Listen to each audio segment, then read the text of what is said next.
નમસ્કાર, તમે જોઈ રહ્યા છો મંતવ્ય ન્યૂઝ અને મંતવ્ય ન્યૂઝનો લોકપ્રિય શો એટલે કે મારા અવાજ સાથે હું આપની સાથે મહેન્દ્ર. પોતાના સમાજમાં બંધારણ બનાવવાની નવી લહેર જોવા મળી રહી છે. ત્યારે પટેલ, રબારી, ઠાકોર સહિત અનેક સમાજોએ કુરિવાજો દૂર કર્યા અને શિસ્ત લાવવા નવા નિયમો અમલમાં મૂક્યા છે. ઓગણધામ ખાતે સાંસદ ગિરીબેન ઠાકોરે ઠાકોર સમાજનું 16 મુદ્દાનું બંધારણ જાહેર કર્યું, જેમાં ખર્ચાળ લગ્ન પ્રથા, ડીજે બેન્ડ પર પ્રતિબંધ મૂકવામાં આવ્યો. રબારી અને આંજણા ચૌધરી સમાજે પણ દારૂ જુગાર સામે કડક નિયમો કર્યા છે. એક દેશ એક બંધારણની માન્યતા વચ્ચે સમાજમાં અલગ અલગ બંધારણો કેટલા કાયદેસર છે અને બહિષ્કાર જેવી સજાઓ કેટલી યોગ્ય છે કે કેમ જેવા ગંભીર પ્રશ્નો પણ હાલ તો ચર્ચામાં છે. ત્યારે આ જ મુદ્દે ગુજરાતની જનતાના મંતવ્યો જાણવા છે. શરૂઆત વડોદરાથી કરીએ તો વડોદરાની જનતાના મંતવ્ય શું છે, આવો સાંભળીએ. વિવિધ સમાજના લોકો દ્વારા પોતાના બંધારણની માંગણીની અપીલ કરવામાં આવી રહી છે. ખાસ કરીને વાત કરીએ તો વિવિધ સમાજના લોકો દ્વારા પોતાના સમાજના અલગ બંધારણની બનાવવાની અપીલ કરવામાં આવી રહી છે. થોર સમાજ હોય, પટેલ સમાજ હોય, રબારી સમાજ હોય, આદિવાસી સમાજ, બ્રાહ્મણ, રાજપૂત સમાજના નિયમો ઘડવામાં આવી રહ્યા છે. બંધારણનું ઉલ્લંઘન જે કરશે સમાજમાંથી તેનો બહિષ્કાર કરવામાં આવશે તેવી પણ જે બંધારણમાં જોગવાઈ મૂકવામાં આવી છે, જેને જે ચર્ચાનું કેન્દ્ર બની છે. એક તરફ ભારતનું એક સંવિધાન હોવા છતાં અનેક સમાજના બંધારણો પર સવાલ છે. જ્યારે આ જ મુદ્દાને લઈને આપણી સાથે તમામ મહાનુભાવો વિશેષ ઉપસ્થિત છે. આપણે સૌ પ્રથમ તેમની સાથે વાત કરીએ. દેશમાં એક સંવિધાન છે, પણ આ સમાજ દ્વારા અલગ અલગ બંધારણ બનાવવામાં આવી રહ્યા છે. કેવી રીતે જોવો છો? ભારત વર્ષ એક લોકશાહીનું પર્વનો વર્ષ છે અને દેશ છે. આપણે બધા જાણીએ છીએ કે ઘણા વર્ષોથી જે પ્રકારે ભારતની એક સંવિધાન ઘડાયેલું છે અને એના ઉપર તમામ ગ્રામ પંચાયત હોય, તાલુકા જિલ્લા હોય કે શહેર હોય કે મહાનગર હોય કે રાજ્ય હોય કે દેશ હોય એનો ફોલો કરે છે. એ જ પ્રકારે એ વર્ષમાં ભારત વર્ષમાં રહેતા વિવિધ રાજ્યમાં રહેતા તમામ વર્ગના લોકો, તમામ જે સંવર્ગ છે એ લોકો પણ રહે છે અને પોતાનો એક સમાજ હોય છે. અને સમાજના કેટલાક બંધારણ હોય છે. બંધારણના અનુસંધાને હું પણ પોતે એક સમાજમાંથી આવું છું. એમાં પણ કેટલાક વિષયોને જો બંધારણની જ વાત કરી હોય સમાજમાં તો કુરિવાજોને દૂર કરવાની જરૂર છે અને ખોટા ખર્ચામાંથી બહાર આવવાની જરૂર છે. જે અમુક સમાજમાં કેટલાક જે પ્રકારના વિષયો દૂષણો છે એને દૂર કરવાનું બંધારણ બનાવવાની ચોક્કસ હું પ્રેરણા પણ આપીશ અને આગળ પણ વધે એવું ચોક્કસ હું વાત કરીશ. વિકસિત ભારતનો સંકલ્પ આપણે જોઈ રહ્યા છીએ, ત્યારે સમાજો દ્વારા અલગ અલગ બંધારણ કેટલું યોગ્ય? હું એ જ પહેલા કીધું કે દરેક સમાજ પોતાનું બંધારણ બનાવે, એમાં કોઈ વાંધો નથી. અને બંધારણમાં ચોક્કસ એક વિષયો હોવા જોઈએ કે પોતાનો સમાજ, માનો કે એક સમાજ છે, એ સમાજે કેટલાક વિષયથી, વ્યસનથી દૂર રહેવાની વાત કરી, ધર્મની સાથે જોડાવાની વાત કરી, પોતાના સમાજમાં આવતા યુવકોને જોડવાની વાત કરી. આ બધા વિષયોને આવકાર્ય છે. ચોક્કસથી આવકારવામાં આવે છે. મારા કેવી રીતે જોવો છો? કારણ કે વિવિધ સમાજ છે, વિવિધ સમાજ પોતા અલગ અલગ બંધારણ અપીલ કરી રહ્યા છે કે અલગ બંધારણ હોવું જોઈએ. આપ કેવી રીતે જોવો? રાષ્ટ્ર એટલે કે કોઈ એક વ્યક્તિ માટે નથી. રાષ્ટ્રમાં બ્રાહ્મણ, વૈશ્ય, ક્ષત્રિય, શુદ્ર આ ચાર આપણી મુખ્ય એ ગણવામાં આવ્યા વર્ગ. રાજાશાહી જ્યારે હતી ત્યારે પ્રજા શબ્દ વાપરવામાં આવતો. કોઈ એક વ્યક્તિ કે એક જ્ઞાતિનો ત્યાં ઉલ્લેખ કરવામાં આવતો નહોતો. એમાં બધા જ આવી જાય. પછી બ્રાહ્મણ હોય, વૈશ્ય હોય, ક્ષત્રિય હોય, પારસી હોય, શીખ હોય, ઈસાઈ હોય, એ બધા જ એમાં આવી જાય. એનો એક રાષ્ટ્ર બને અને એનો જ એક સમાજ કહેવાય. એટલે જેને બંધારણ આપણે કહીએ એ રાષ્ટ્ર માટે એક જ હોવું જોઈએ અને એક જ હોય એ જ રાષ્ટ્ર ટકે. બાકી અલગ અલગ બંધારણ બધા જો માગે તો બધાના અલગ અલગ બંધારણમાં થાય શું? દેશનું કલ્યાણ ના થાય એમાં. બરાબર? કારણ કે પેલા કે અમે આમ કરીશું, પેલા આખો નિયમ અલગ હોય, આ બધાના નિયમો અલગ અલગ હોય તો રાષ્ટ્ર ટકે નહીં. રાષ્ટ્ર માટે બંધારણ શબ્દ આવે ત્યારે ફક્ત અને ફક્ત એક જ હોવું જોઈએ. જે આપણા આંબેડકર ગુરુજીએ કહેલું છે એ જ રાષ્ટ્રનું બંધારણ. એમાં બધા જ વર્ગો આવી ગયા. પછી બ્રાહ્મણ હોય કે શુદ્ર હોય કે ક્ષત્રિય હોય કે શીખ હોય કે ઈસાઈ હોય કે ગમે તે હોય, એને રાષ્ટ્ર કહેવાય. એક જ બંધારણ હોવું જોઈએ, શું માનવું છે આપણે? એક દેશ, એક રાષ્ટ્ર અને એક સંવિધાન, જે વર્ષોથી આપણે સાંભળતા આવ્યા છે કે એક જ સંવિધાન હોવું જોઈએ. અને એક સંવિધાન હોય અને આપણા નરેન્દ્રભાઈએ જે સૂત્ર આપ્યું છે 2047 વિકસિત ભારત, જો એને વિકસિત ભારતને આપણે બનાવવું હોય 2047માં, તો એક રાષ્ટ્ર એક સંવિધાન હોવું જોઈએ, આ મારું માનવું છે. અને બીજું કે જો એક સંવિધાન ન હોય અને અલગ અલગ જ્ઞાતિના જો સંવિધાન હોય તો એમાં દેશનો વિકાસ ના થાય અને દેશને બહુ મોટું નુકસાન જાય. જે નિયમો બનાવવાના હોય એ સમાજે પોતાના સમાજને વિકાસ કરવા માટેના બનાવવા જોઈએ, પોતાનો સમાજ આગળ આવે અને સમાજ આગળ આવશે તો દેશ આગળ આવશે, એવું મારું માનવું છે. કે સમાજ આગળ આવશે તો દેશ આગળ આવશે, પણ જે પ્રમાણે જે અલગ અલગ સમાજના જે રીતની ખાસ કરીને વાત કરીએ, ભારતની વાત કરીએ તો ડગલે પગલે ભાષા, રીત બધું બદલે છે. અનેકો એવા પ્રાંત છે, અનેકો એવા સમાજો છે કે જે આ બંધારણની માંગણી કરી રહ્યા છે. ખરેખર એ જરૂર છે ખરી? ના, એવી કઈ જરૂર મને લાગતી નથી, પણ એમાં એવું છે કે જ્યારે આ રીતની માંગણી થતી હોય તો મારું એક જ માનવું છે કે સમાજના વિકાસ માટેની હોવી જોઈએ, બાકી બંધારણ એક જ હોવું જોઈએ. અને જે માંગણીઓ એમની છે એ કદાચ મને એવું લાગી રહ્યું છે કે આંતરજ્ઞાતિ જે લગ્ન છે એના બાબતે હોઈ શકે, તો એમાં સરકારે એક કાયદો બનાવવો જોઈએ અને કાયદા માટે સમાજોએ બધા ભેગા થઈ અને માંગણી કરવી જોઈએ કે આંતરજ્ઞાતિ જે લગ્ન થાય છે એ આંતરજ્ઞાતિમાં મા બાપની મંજૂરી હોવી જોઈએ, એમ અમુક સમયની મર્યાદા આપવી જોઈએ 30 દિવસની, એ સમય દરમિયાન રજીસ્ટ્રેશન થવું જોઈએ, એવા કાયદાઓ બનાવવા જોઈએ. પણ સંવિધાન તો એક જ હોવું જોઈએ. ચોક્કસ સંવિધાન તો એક જ હોવું જોઈએ. સાહેબ, આપ માનો છો કે આની અસર જે યુવા પેઢી છે તેના ઉપર પણ થઈ શકે, સમાજના જે યુવાઓ છે તેમના ઉપર થઈ શકે છે? વર્ષોથી ચાલતી જે પરંપરા છે, ભારત વર્ષને ટકાવી પણ રાખ્યું છે ને આવનાર સમયમાં ટકાવી રાખવા માટે જેમ દાદાએ કીધું કે એક જ સંવિધાન હોવું જોઈએ ભારત વર્ષનું આખાએ, જેમાં વિવિધ જ્ઞાતિના ગમે તે લોકો હોય પણ સંવિધાન એક હોય. ભલે પોતાના જ્ઞાતિ માટે જે પણ પ્રકારના નિયમો ઘડે એ વાત અલગ છે, પરંતુ સંવિધાન માટે એક જ એકતા હોવી જોઈએ. ચોક્કસથી એટલે જોઈ શકાય જે પ્રમાણે વિવિધ સમાજ દ્વારા જે પોતાનું જે બંધારણ ની અપીલ કરવામાં આવી રહી છે તેને લઈને તમામ મહાનુભાવે પોતાનું મંતવ્ય આપ્યું છે. પણ મંતવ્યમાં બિલકુલ સ્પષ્ટપણે તેમને કીધું છે કે અલગ અલગ જે જ્ઞાતિના લોકો દ્વારા જે બંધારણ કરવામાં આવ્યું છે એ શું બરાબર છે, જે સમાજના ઉપયોગી હોય તે ચોક્કસથી તે પરિવર્તનની જરૂર છે, તેની જોગવાઈ હોવી જોઈએ, પણ દેશનું જે સંવિધાન છે એ સર્વપ્રથમ હોવું જોઈએ તેવી તેમની વાત અને પોતાનું મંતવ્ય તેવું રજૂ કર્યું છે. કેમેરામેન કેતન શિંદે સાથે સત્યમ નેવાસકર, મંતવ્ય ન્યૂઝ, વડોદરા. તો હવે આજ મુદ્દે બનાસકાંઠાની જનતા શું કહી રહી છે, આવો સાંભળીએ. દેશ આધુનિકતા તરફ દોટ લગાવી રહી છે ત્યારે દરેક સમાજ સામાજિક બંધારણ ઘડી રહ્યા છે. આ બંધારણ થકી સમાજનું ઉત્થાન થાય, ગરીબ લોકોને ક્યાંક ને ક્યાંક અન્યાય ન થાય અને એક સૂત્રતા સામાજિક રીત જળવાઈ રહે એ માટેના સતત પ્રયત્ન કરવામાં આવ્યો છે. બનાસકાંઠા જિલ્લાના જે અલગ અલગ સમાજમાં અલગ અલગ બંધારણ અસ્તિત્વમાં આવ્યું છે અને આ બંધારણ હાલ ચર્ચાના વિષય ઉપર છે, કારણ કે એક બાજુ ઉપર કડક નિયમો લાગવામાં આવે છે ને બીજી બાજુ સમરસતા જાળવવાનો સતત પ્રયત્ન કર્યો છે. ત્યારે આપણે સીધી વાત કરીશું. શું કહેશો, દરબાર સમાજ અને રાજપૂત સમાજમાં બંધારણ કેવી રીતે અમલમાં આવ્યું? અમારી રાજપૂત સમાજમાં પણ બંધારણ અમુક જગ્યાએ થાય છે. દાખલા તરીકે અમુક જગ્યાએ રાવણાની અંદર કે મૃત્યુ થતું હોય ત્યારે એ અમલ પ્રથા પણ બંધ છે. અમુક જગ્યાએ જાહેરમાં બીડી પણ આપતા નથી, દારૂ પ્રથા પણ અમુક જગ્યાએ બંધ છે. આવી રીતે જો આ બંધ થશે, સામાજિક બંધારણ થાય તેના દ્વારા અમુક લોકોને પણ બધા લોકોને ફાયદો થતો હોય છે.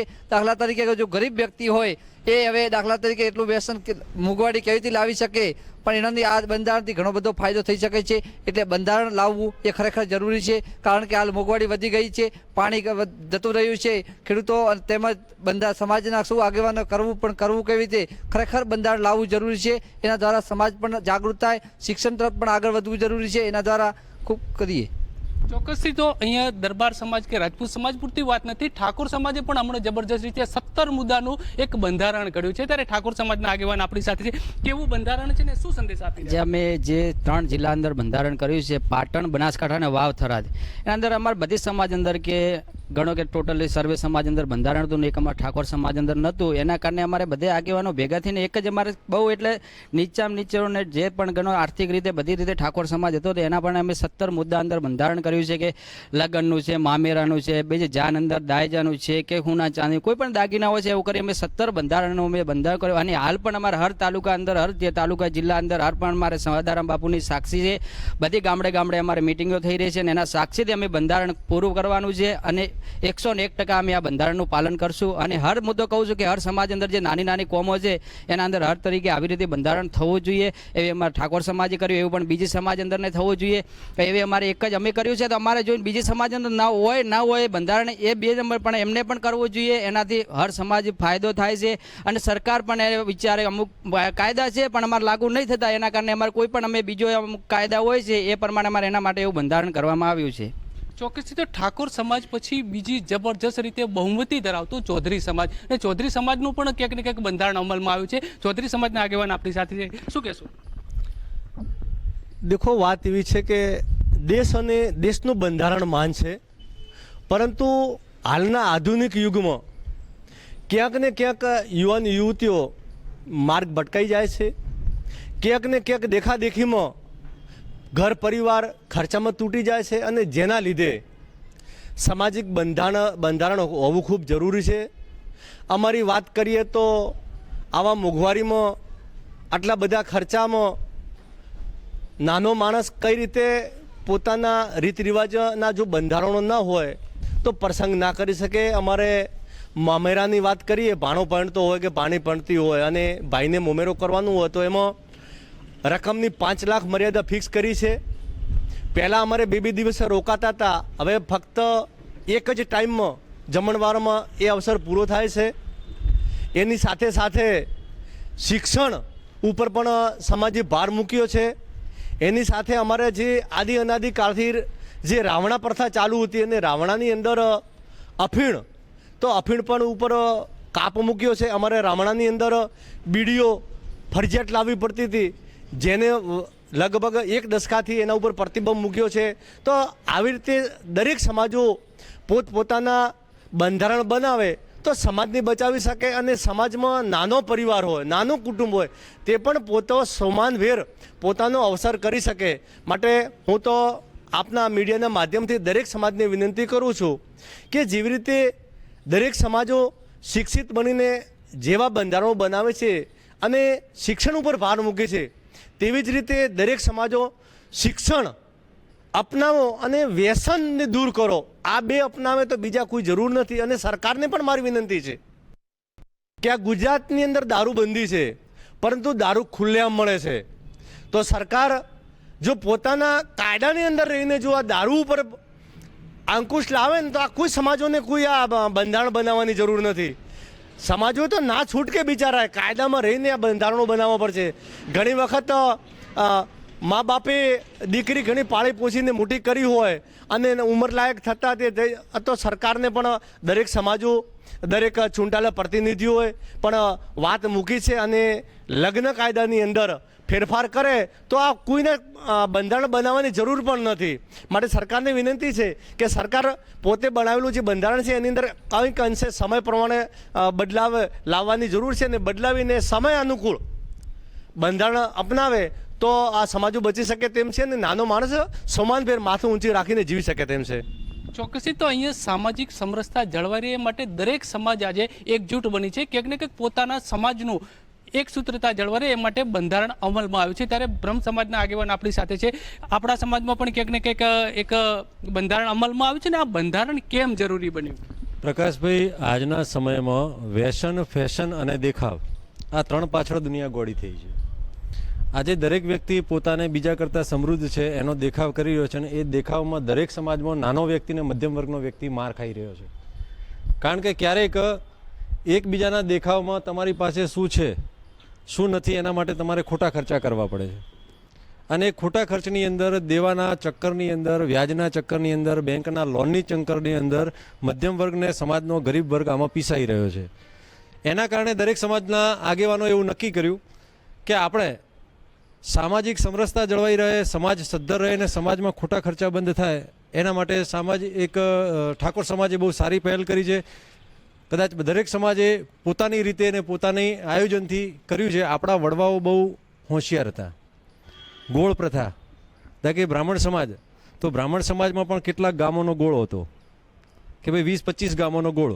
નાનો સમૂહ ભેગો થઈ અને સારો ન્યાય કરી શકે. મોટો સમૂહ ભેગો થાય તો ત્યાં મતભેદોને એના કારણે કદાચ ઝડપી ન્યાય મળી શકે નહીં. એટલે સામાજિક જે નાના નાના સમૂહો, ગોળો ભેગા થઈ અને જે આ બંધનો રાખી રહ્યા છે એ ખૂબ જ ઉત્તમ છે, ખૂબ જરૂરી છે.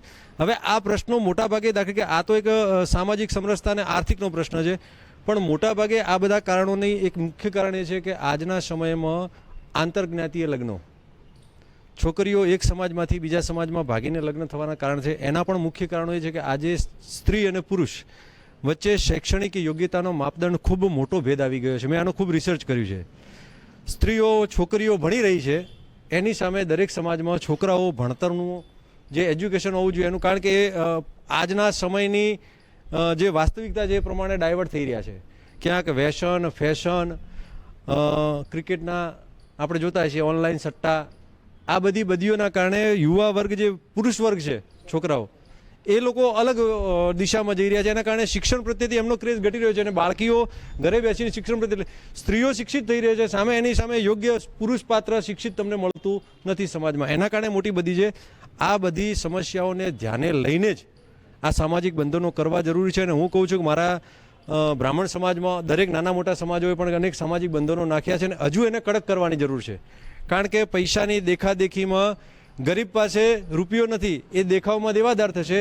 અમીર પાસે રૂપિયો છે, એ રૂપિયો વાપરશે અને એના દેખાદેખીમાં ગરીબને મધ્યમ વર્ગ બરબાદ થશે. એટલે સામાજિક બંધનો ખર્ચ પાછળ દેખાદેખી, વેસન, ફેશન અને દેખાવના ખર્ચાઓ ઘટવા જોઈએ. હું એના તરફેણમાં છું. ચોક્કસથી ઘર ઘર વચ્ચેનો ગેપ ઘટાડવા માટે આજે બનાસકાંઠા જિલ્લાના તમામ સમાજો કંઈક ને કંઈક સામાજિક સુધારણા તરફ છે. ત્યારે માળી સમાજના પણ આગેવાન આપણી જોડે છે. માળી સમાજ આ બાબતમાં શું કરી રહ્યો છે?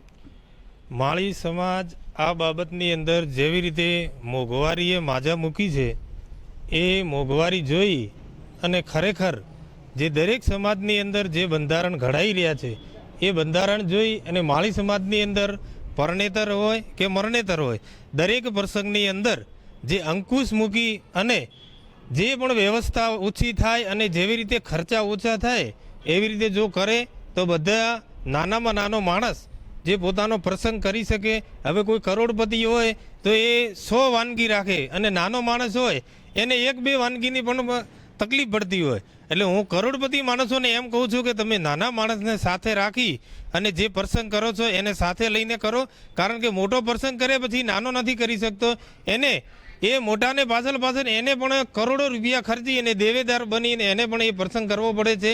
માટે દરેક સમાજ જે માજા જે એકંદરે જે વાતો કરે અને જે તાકીદે જે પણ કામ કરી રહ્યા છે કે ભાઈ આ બંધારણ આપણે આ ન કરવું, લગ્ન પ્રસંગમાં આવી રીતે ખોટા ખર્ચા ન કરવા, મામેરામાં આવી રીતે ખોટા ખર્ચા ન કરવા, મામેરો અંકુશથી કરવું, કોઈ 5 લાખ 10 લાખ કરે તો કોકની લાખની વ્યવસ્થા હોય. આવી રીતે દરેક સમાજની અંદર જે થઈ રહ્યો છે આવી રીતે માળી સમાજની પણ થાય અને સારી રીતે આવા કામો થાય, જે ભણતર ઉપર વધારે ભાર મુકાય. આવી રીતે આ માળી સમાજને હું વિનંતી કરું છું કે દરેક સમાજની અંદર જે અંકુશ થઈ રહ્યા છે આવા અંકુશ આપણી સમાજમાં પણ થવા જોઈએ. ચોક્કસથી તો આતા ના સામાજિક આગેવાનો એમણે સીધી વાત કરી છે કે જો સરકાર અને તંત્ર દ્વારા યોગ્ય કાયદા લાવવામાં આવે હોત તો કદાચ આજે સામાજિક બંધારણની જરૂર ન પડત. પ્રકાશ ત્રિવેદી, મંતવ્ય ન્યૂઝ, બનાસકાંઠા. હવે આજ મુદ્દે અમદાવાદની જનતા શું કહી રહી છે, આવો જાણીએ. જે પ્રમાણે રાજ્યની અંદર દરેક સમાજ પોતાના અલગ અલગ બંધારણ બનાવી રહ્યા છે. ઠાકોર સમાજ, ક્ષત્રિય સમાજ, રાજપૂત સમાજ હોય, પટેલ સમાજ હોય, આ પોતાના અલગ અલગ જે બંધારણ બનાવી રહ્યા છે. પરંતુ ભારતનું જે બંધારણ છે તેને લઈને લોકોનું શું માનવું છે અને ભારતના બંધારણનું શું? જો દરેક સમાજનું બંધારણ છે તો ભારતના બંધારણને કોણ માનશે? અમદાવાદવાસીઓ આપણી સાથે છે, એમની પાસે જાણીશું. અચ્છા અનિલભાઈ, એ જણાવશો કે દરેક સમાજ પોતાના બંધારણ બનાવે છે, તો મુખ્ય બંધારણનું શું કામ છે?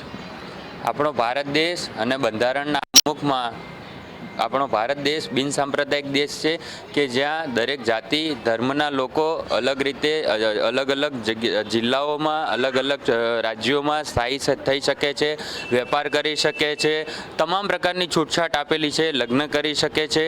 આ આપણું મૂળ બંધારણ છે. ડૉક્ટર બાબા સાહેબ આંબેડકરે આપણા ભારત દેશને આપેલું બંધારણ છે, જેને આપણા આટલા વર્ષો પછી અત્યાર સુધી અમલમાં રાખેલું છે અને આપણે જીવી રહ્યા છીએ અને એ જે આપણું મુખ્ય બંધારણ છે તેને આપણે પાલન કરી રહ્યા છે. હાલમાં પરિસ્થિતિ જોવા જઈએ તો અલગ અલગ સમાજ દ્વારા અલગ અલગ રીતના બંધારણો ઘડવામાં આવે છે. તો આપણા જે મુખ્ય બંધારણ છે એનું શું કરવાનું? આપણું જે મુખ્ય બંધારણ છે એને માનવું જોઈએ, એના આધારિત ચાલવું જોઈએ, જેથી કરીને આપણો ભારત દેશ એક તમામે તમામ સમાજ એકજૂટ થઈ અને આગળ જીવી શકે અને સ્વતંત્રતા સાથે રહી શકે. અચ્છા, તમે શું માનો છો કે દરેક સમાજ એક હોવા જોઈએ? આ બંધારણ અલગ અલગ થાય, થોડો ભેદભાવ થઈ શકે છે? મારું કહેવાનું એવું છે કે જે બંધારણ છે, ભારતનું બંધારણ છે, એની અંદરથી આ બધા ભાગલા પડતા જાય છે. એ ભાગલા ના પડવા જોઈએ. હરેક સમાજનો એક જ કાયદો બનાવેલો છે, હરેકના કાયદો આપેલો છે જીવવા માટે, ફરવા માટે, કામ કરવા માટે, રહેવા, ખાવા, પીવું, ફરવું, હરવું બધું એક છે, એક જ રહેવું જોઈએ. આ અલગ અલગ ભાગલા થાય છે ને, તો ભારતના બંધારણનું શું થાય છે? તો અમે એ માટે કહીએ છીએ કે ભાઈ ભારતનું બંધારણ છે એનું બધા ઉલ્લંઘન થાય. તો એને એક જૂથ કર્યું છે એને સરદાર વલ્લભભાઈએ. તો આજે બાબા સાહેબે જે બંધારણ બાંધ્યું છે અને ઘડ્યું છે એનું બધું આ ઉલ્લંઘન થાય છે. તો એક જ રહેવું જોઈએ, મારું કહેવાનું એવું છે. અચ્છા, તમે શું માનો છો કે જે પ્રમાણે જે આપણું બંધારણ રહેલું છે એમાં જો વિભાજન થાય તો નુકસાન કેટલું થાય આપણને? નુકસાન તો થાય, પણ દરેક સમાજ એકતા રાખીને ચાલીએ તો એમાં વધારે અનુકૂળતા આવે. કોઈ કોમ એમ ના કે અમે પાછળ છીએ, પેલું આગળ છે. દરેક કોમ એક સાથે રહીએ તો ભારત સંવિધાન થોડું આગળ વધે, બાબા સાહેબ આંબેડકરના કહેવા મુજબ એમ. અચ્છા, આપ શું માનો છો આ પ્રમાણે જે જો વિભાજન થાય તેના કરતાં એકતા જરૂરી છે? એકતા હોવી જરૂરી છે. પહેલાંમાં ગઈડિયા કહી ગયા છે કે એક લાકડાની બારી હોય તો એ બારી તૂટે નહીં, પણ જો અલગ અલગ થઈ જાય તો એક એક લાકડું તૂટી જાય. એટલા માટે આ દરેક સમાજ અલગ અલગ પોતાના નિયમો અલગ અલગ પાળે છે. એમાં મજા ન આવે, પણ એક સંવિધાન સાથે બધા સાથે મળીને રહે અને બધા ભારતવાસીઓ તરીકે રહે તો બહુ સરસ વાત છે. આપ શું માનો છો જે પ્રમાણે અલગ અલગ સમાજના બંધારણ બને છે, આપણું બંધારણ કેટલું મજબૂત છે? બંધારણમાં તો એવું છે ને કે બંધારણનું પાલન કરે ને એ જ મોટું મહત્વનું છે. પાલન કરતા નથી કોઈ, બધા પોતપોતાની રીતે તૈયાર થાય કે આ મારી સમાજ છે ને, આ ફલાણાની સમાજ છે ને, આ ફલાણાની સમાજ છે. બધી સમાજના વિભાગ કરી રહ્યા છે. બાકી સમાજ એક જ રહેવું જોઈએ ને, એક જ જે કાયદો છે એક જ રહેવું જોઈએ કે ભાઈ બધાને એક થઈને જ રહેવું પડે. પછી મુસલમાન હોય કે હિન્દુ હોય કે જે દલિત હોય કે ગમે તે હોય, બધાને એક થઈને જ રહેવું જોઈએ. બધા માણસ જ છે, કોઈ માણસમાં કોઈ ફેરફાર નથી. કે હિન્દુ છે એને વાં પૂંછડું છે, મુસલમાનને શીંગડા છે, એટલે એવું કાંઈ છે નહીં. બધાને એક થઈને જ રહેવું પડે તો જ બરાબર ગણાય ભારતનું સંવિધાન.